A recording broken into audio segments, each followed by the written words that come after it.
Según el último informe del programa Somos Defensores, organización que defiende y promueve la defensa de los derechos humanos en el país, el año pasado se presentaron un total de 174 amenazas y agresiones contra líderes y defensores.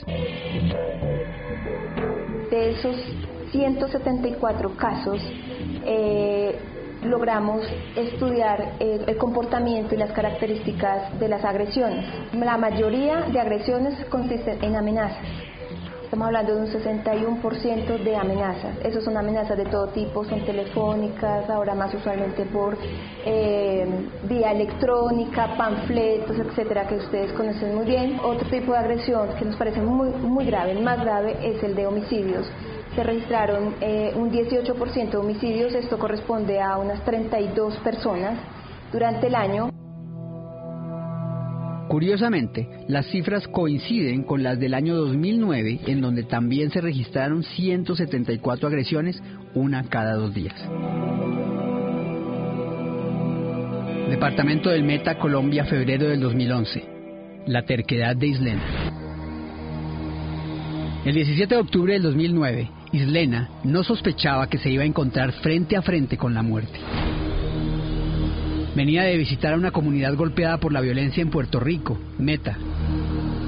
Regresaba a casa convencida de que con su trabajo dignificaba la memoria de sus 42 compañeros asesinados en pro de la defensa de los derechos humanos en el departamento.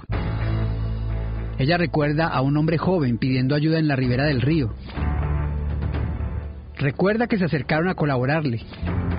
Recuerda que el hombre al que iban a ayudar sacó un arma. Recuerda los estallidos, los gritos. Después no recuerda nada. Yo duré 21 días hospitalizada.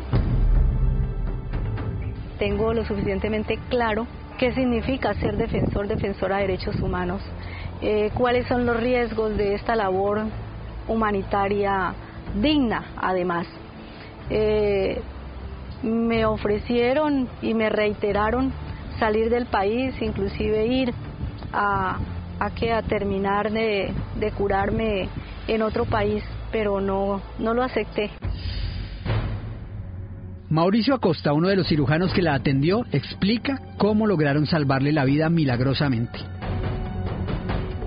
El proyectil entró al tórax, rompió pulmón, rompió el diafragma. En ese momento entra a la cavidad abdominal, rompe el vaso y lesiona el colon. Entonces lo primero fue evacuar la sangre del pulmón para que este se expandiera y pudiera volver a respirar y mejorar su oxímetro y su oxigenación. Y por otro lado, pues entrar al abdomen a corregir el vaso, que hubo necesidad de extraerlo por la lesión tan severa que tenía, con sangrado importante, y una lesión del colon que igualmente es mortal porque causa una infección que lo conduce a uno a la muerte. Dicen quienes han estado al borde de la muerte que volver de allí es una experiencia inolvidable, brutal, exquisitamente enriquecedora. Islena también lo cree así.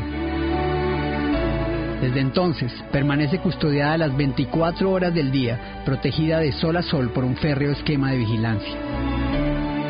Desde ese día, también sabe otra cosa, que es Cristo quien encabeza su comitiva de seguridad.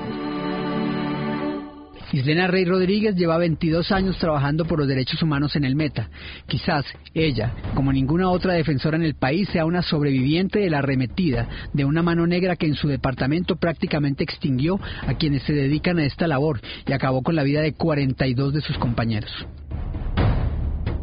Como sobreviviente, decidimos con un grupo de personas que estuvieron en este proceso reabrir la oficina del Comité Cívico por Derechos Humanos del Meta. Tenemos un fuero internacional, medidas de protección, medidas provisionales decretadas por la Corte Interamericana de Derechos Humanos. Estar protegida por la Corte Interamericana de Derechos Humanos le garantiza cierta seguridad y le permite continuar denunciando las irregularidades y los excesos de todos los actores armados en su región. Las FARC, los paramilitares, las bandas emergentes y también, desafortunadamente, la fuerza pública. Hoy asiste a una reunión en donde algunos líderes acuden a hacer un balance de la dramática situación en donde, según la Defensoría del Pueblo de ese departamento, 10 municipios se encuentran en altísimo riesgo por la presencia de las BACRIM, bandas criminales. Tenemos la presencia del LGBT,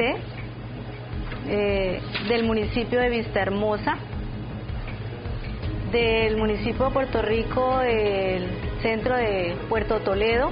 Bienvenidos y bienvenidas. Hay una reunión pendiente con el ejército a donde le vamos a exigir que aclaren las muertes de dirigentes, líderes y defensores sociales del Alto, Medio y Bajo Aguiari, porque los dimos con nombres propios. Ha sido elegido presidente del Perú el señor Ollanta Humala, que dicen que es de la misma correa que Chávez. Eso querría decir que en este mapa geopolítico latinoamericano quedaríamos aquí como los aliados de los norteamericanos. Eso dicen. Muchas personas dicen que los gringos no nos tratan como los aliados que dicen que somos porque no nos aprueban el TLC. Los norteamericanos lo condicionan a algo que me parece muy correcto, que es tienen que mejorar las condiciones de derechos humanos de los sindicalistas, de los defensores de la restitución de tierras, en fin, los derechos humanos en general en el país. Lo que uno esperaría, ¿no?, es que el gobierno norteamericano le exigiera de la misma manera a las empresas norteamericanas que han estado vinculadas con el asesinato de sindicalistas, con la presión a trabajadores. Dice uno, no, porque es que esas situaciones no son chiquitas, no son chiquitas. Vamos a un corte de comerciales y volvemos con este programa. Muy bien, ya estamos de regreso con este programa. Pareciera ser que cuando un defensor hace su trabajo, termina inevitablemente pisando callos en la fuerza pública. Quienes, según el informe de Somos Defensores, son responsables de un total del 10% de las agresiones, es decir, culpables de 18 de los 174 ataques registrados y documentados en el 2010. Pero vale aclarar que aquí, en esta hoguera de odios, la que más sufre es la población civil. Todos los actores ponen su cuota. En el año 2010, los paramilitares se mantienen en 47% como presuntos responsables. Los desconocidos sí aumentó a 37%. Eso nos preocupa por el tema de las llamadas bandas criminales o BACRIM. La fuerza pública se le da un porcentaje, aparece con un porcentaje del 10% y la guerrilla sube como a 9% de presunta responsabilidad en estas agresiones. Islena, por su parte, tiene muy claro cuáles responsabilidades le competen a las guerrillas, cuáles a los grupos paramilitares y cuáles a la fuerza pública.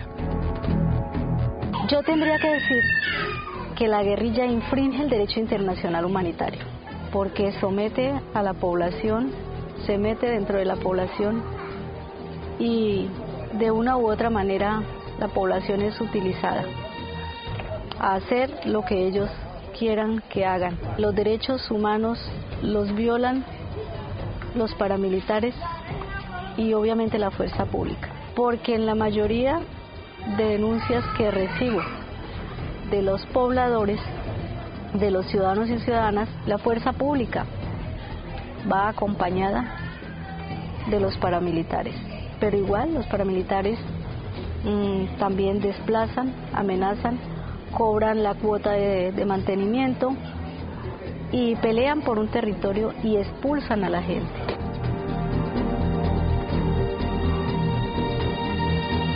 La política del gobierno que encabeza el presidente Juan Manuel Santos Calderón está dirigida a la promoción y respeto integral de los derechos humanos, y en tal sentido cualquier servidor que se vea comprometido en casos de violación de los derechos humanos o del derecho internacional humanitario, la postura del gobierno es que debe ser sancionado. Y por otra parte es también la política de defensa de la actividad que hacen los defensores de derechos humanos. Nariño, marzo del 2011, el estigma de Javier. Más allá de las amenazas y de los atentados contra su integridad, otro de los problemas que afrontan los voceros de las víctimas es la estigmatización de su causa. Incluso, el propio expresidente Álvaro Uribe se refirió a ellos en una ocasión como politiqueros, que finalmente le sirven al terrorismo y que se escudan cobardemente en la bandera de los derechos humanos.